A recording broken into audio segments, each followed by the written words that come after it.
Welcome back to our study in the book of Colossians. We are in chapter 1, and Paul's been doing some opening greetings and just some basic things that set the stage for where he's really going to go later on in this chapter. And we also met a gentleman by the name of Epaphras in our last session. And Epaphras apparently was kind of the lead elder, the pastor, one of the key people in leadership in the church at Colossae, because he was connected to Paul. And he made Paul and his comrades very aware that the people were filled with the Holy Spirit, and they were serving God and growing in that. And then we pick up in verse 9. Paul says, "For this reason we also, since the day we heard about it, have not ceased praying for you and asking that you may be filled with the knowledge of His will in all spiritual wisdom and understanding." That's a big verse. There's a lot there. And it may take us a while to break this one down. First of all, Paul is a leader in the church. And he has leaders around him in his entourage. The gentlemen who are traveling with him, they are not subsequent, they're leaders too. We often think Paul is this glow-in-the-dark apostle. And granted, he was very gifted and he wrote a lot of the New Testament scriptures. And he did start a lot of churches. He was a church planter and a pioneer. And we have to give him credit for that. But we also understand he's in a group of these type of people too. The other apostles that were out there at the time. And in the New Testament there are over 20 people named as apostles. That surprises some of us because we always think of 12. There were 12 originally that Jesus picked.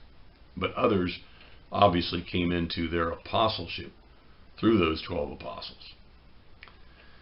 Anyhow, they are the ones praying for these people. They're praying for the congregants, the parishioners, the Christians in that church. And they're praying for them for very specific reasons. First of all, he says that they may be filled with the knowledge of God's will. Wow. To know God's will is to be able to walk very accurately in your faith towards the goal that God has for you. And that's what he's praying for them. And they're all praying for them. He says, we also are praying for you, that they may know the knowledge of God's will, or His will as it's actually worded. And then he qualifies it in all spiritual wisdom and understanding.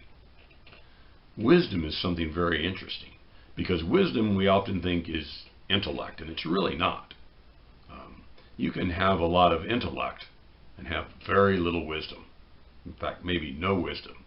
Wisdom is the ability to put it together in an orderly fashion and understand what's going on. And in that wisdom, know how things are built, in this case, spiritually, and how things exist spiritually, and how they are maintained spiritually. And that's why he says God's will in all spiritual wisdom. And of course he tags it with understanding, which is the ability to make it function.